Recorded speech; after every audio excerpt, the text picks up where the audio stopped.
Bab 4. Hasil penelitian dan pembahasan. Pada bab keempat, peneliti memaparkan temuan-temuan yang diperoleh dari penelitian tesis ini. Penelitian ini menjawab pertanyaan penelitian, bagaimana peran Alkitab di dalam perjalanan pernikahan saudara. Di samping pertanyaan penelitian, peneliti juga menyediakan beberapa sub-pertanyaan untuk menggali data lebih dalam dari partisipan. Sub-pertanyaan sebagai berikut. A. Jelaskan apa yang saudara pahami tentang pernikahan menurut Alkitab.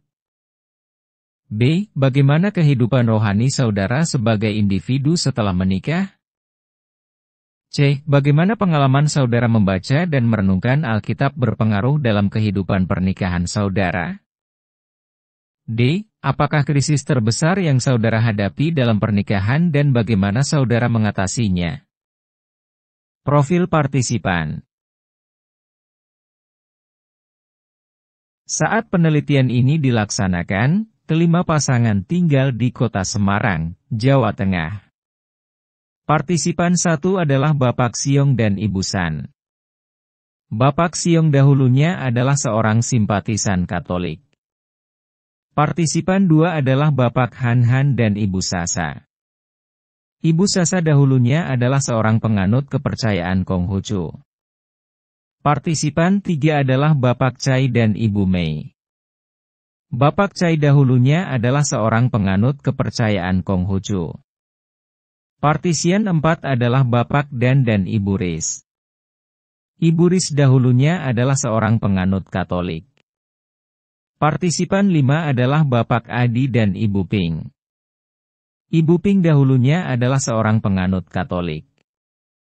Semua nama yang dipakai dalam laporan penelitian ini adalah nama samaran.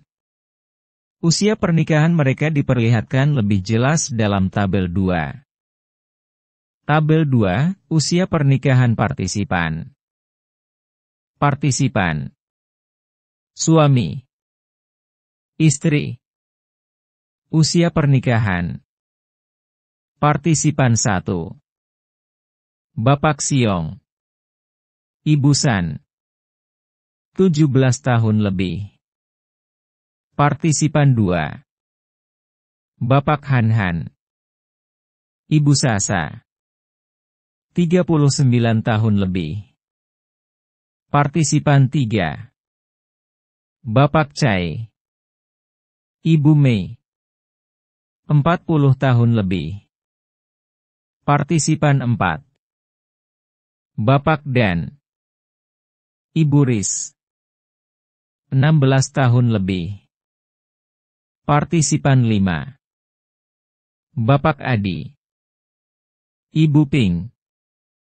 39 tahun lebih. Catatan, nama yang tertera di atas bagan tersebut adalah nama yang telah disamarkan. Hasil analisis data.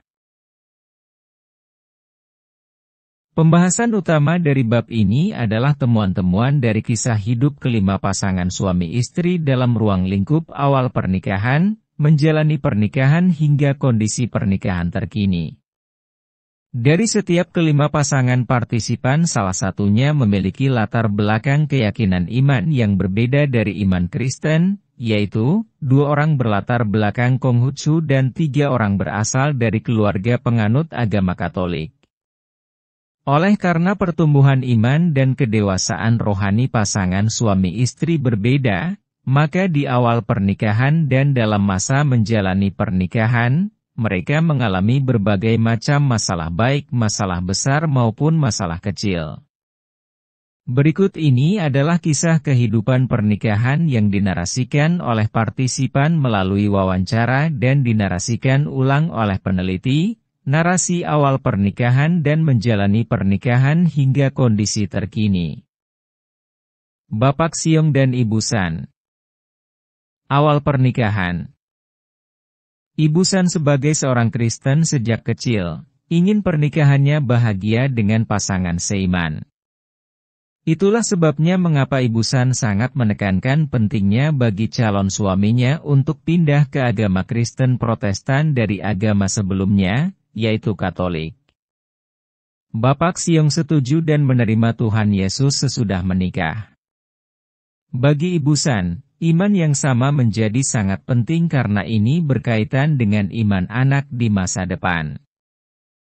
Bapak Siong, apakah anak-anak mau Katolik atau Kristen?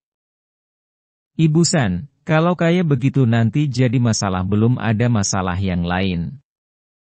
Sedangkan sudah menikah katanya dulu banyak masalah begitu loh. Aku nggak mau ini jadi masalah. Nanti kan dipermasalahkan di kemudian hari. Ibu San, terus sesudah menikah. Akhirnya, dia yang apa ya? Mendalami. Mendalami dan sekarang malah lebih terlatih daripada saya. Dan waktu itu sampai beberapa tahun ya. Mungkin 8 tahun baru mau pindah ke Kristen. Bapak Siong, enggak sampai 8 tahun. Ibu San mengakui bahwa setelah menikah, dari awal pernikahan suaminya mempunyai usaha untuk mendalami ajaran Kristen. Menjalani pernikahan hingga kondisi pernikahan terkini.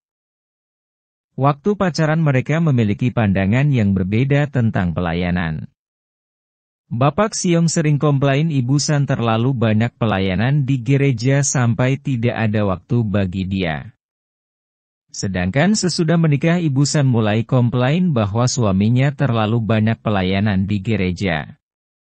Tetapi dengan membaca Alkitab mereka mengalami transformasi iman, pikiran dan hati sehingga ada perubahan pandangan tentang pelayanan terhadap keduanya. Ibu San, dulu waktu saya aktif Siong sering marah. Maksudnya marah itu, kadang saya mengesampingkan kepentingan dia. Misalnya dia mau ngajar saya pergi itu loh, tapi saya ada rapat. Ibu San, kamu jangan terlalu apa pelayanan terus. Keluarga mana? Karena dia kalau pelayanan, menurut saya terlalu all out gitu loh. Ya. Mengesampingkan keluarga, kadang kita keberatan mikir orang lain lebih daripada keluarga. Bapak Siong dan Ibu San mengakui bahwa dalam pernikahan mereka menghadapi perbedaan prinsip yang sulit disatukan. Namun, mereka menyelesaikan dengan komunikasi yang baik dan menerima apa adanya satu sama lain. Bapak Siong, walaupun masalah tetap ada ya. Rumah tangga ya. Kita tetap selalu usaha untuk komunikasi. Ibu San, ya kadang pasti beda prinsip pasti ada. Yang susah untuk disatukan. Tapi kadang kita sudah memahamilah. Dia mau gini, saya mau gitu ya. Akhirnya. Apa? Kayak. Bapak Siong, harus mengompromikan diri. Bapak Siong, Alkitab sangat memimpin kehidupan. Jadi terus terang, saya lebih banyak, apa? Diingatkan, begitulah, dalam mengajarkan tentang masalah-masalah. Kadang kan kita terhanyut dalam masalah. Lebih ke arah keperasaan. Tapi dengan membacakan Alkitab lebih diingatkan. Dan otomatis dengan pernikahan, kita pasti harus taat, takut akan Tuhan, sehingga, saya sangat baik untuk dasar dari satu pernikahan. Ibu San, kadang di dalam baca Alkitab, diingatkan. Bapak Siong, ditegur. Ibu San, suamiku lebih menjalankan Alkitab. Bapak Siong, keselamatan di Kristen sudah pasti. Tidak ada jalan lain, hanya melalui Tuhan Yesus. Mereka menyampaikan bahwa Alkitab memimpin kehidupan pernikahan mereka dan juga menyatakan kesalahan mereka dalam pernikahannya. Sekalipun sebelum menikah Bapak Siong bukanlah pembelajar Alkitab, namun Bapak Siong menunjukkan bahwa dia sangat bertumbuh. Sebagai kepala keluarga, Bapak Siong mengakui bahwa Alkitab adalah pemimpin kehidupan yang harus ditaati melebihi mengikuti perasaan. Istrinya pun mengakui bahwa Bapak Siong bukan hanya membaca Alkitab tapi juga mempraktikkan firman Tuhan dalam kehidupan pernikahannya, bahkan melebihi Ibu San yang sebenarnya mengenal Alkitab lebih dahulu. Selain itu, dengan membaca dan mempelajari Alkitab, Bapak Siong memiliki keyakinan bahwa keselamatan hanya ada dalam Yesus Kristus. Pasangan yang sudah melalui pernikahan lebih dari 17 tahun ini memiliki komitmen untuk saling setia dalam pernikahan serta mengasihi secara aktif. Ibu San menyampaikan, karena setia adalah harga mati. Kekuatan untuk memelihara kesetiaan relasi pernikahan didapatinya dari teguran-teguran Alkitab. Bapak Siong juga mengalami peran Alkitab yang menyatakan kesalahan. Melalui teguran firman Tuhan dia diingatkan untuk membatasi diri dengan lawan jenis karena hal ini juga yang tidak dikehendaki oleh istrinya. Keduanya belajar untuk setia melalui teguran Alkitab. Saat ditanya apakah Tuhan pernah menegur mereka melalui Alkitab, Bapak Siong dan Ibu San menjawab, sering ditegur. Kerendahan hati dan kelembutan hati menaati teguran Alkitab membawa transformasi juga kepada istri untuk diubah lebih taat dan tunduk pada suaminya. Konsep pernikahan yang mereka miliki adalah hanya maut yang bisa memisahkan mereka. Selain peran Alkitab yang menyatakan kesalahan, Bapak Siong dan Ibu San menyampaikan bahwa Alkitab memberikan hikmat kepada mereka dalam menjalani kehidupan pernikahan. Dalam menjalankan pernikahan, pasangan suami istri ini belajar bagaimana seharusnya berperan dalam keluarga melalui ajaran Alkitab. Bapak Siong belajar bahwa peran sebagai suami harus bertanggung jawab, menjadi kepala keluarga dan imam bagi keluarga. Secara khusus, Bapak Siong menyatakan kesukaannya akan kitab Amsal yang telah memberikannya banyak hikmat dalam perannya sebagai suami dan ayah. Demikian juga Ibu San bertumbuh dalam perannya di dalam keluarga. Bapak Siong, bagi saya memang dengan membaca Alkitab banyak hikmat-hikmat yang saya dapat. Baik sebagai suami maupun ayah.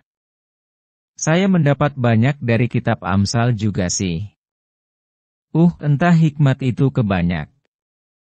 Terus terang saya suka. Dan itu saya terapkan sebagai suami maupun sebagai ayah. Ibu San, ya, sama dong. Berperan lebih baik sebagai istri dan ibu. Dalam perjalanan pernikahan yang terhitung masih cukup muda, Bapak Siong dan Ibu San masih memiliki pergumulan menaati firman Tuhan. Salah satu pergumulannya adalah untuk tidak berbohong. Bapak Siong mengatakan. Contoh saja begini.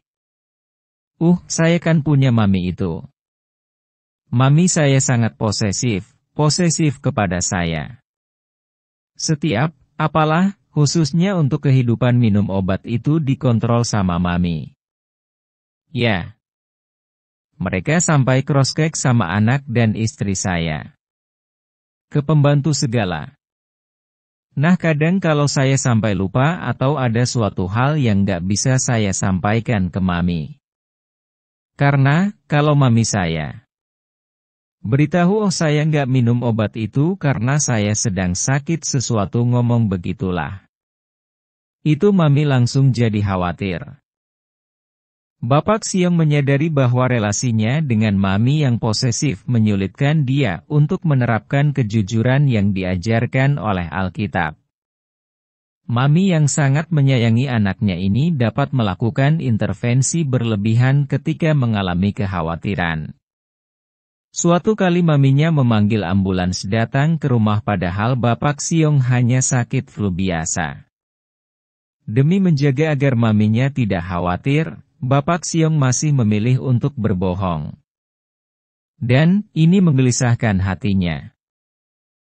Bapak Siong dan istrinya belajar Alkitab dalam bentuk diskusi kelompok yang kadang juga dipimpin oleh hamba Tuhan.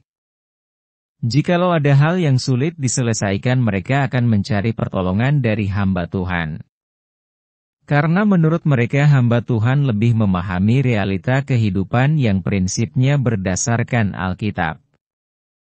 Pemahaman mereka tentang firman Tuhan semakin hari semakin dalam. Menurut mereka kebenaran firman Tuhan tidak pernah salah karena teruji dalam kehidupan pernikahan mereka.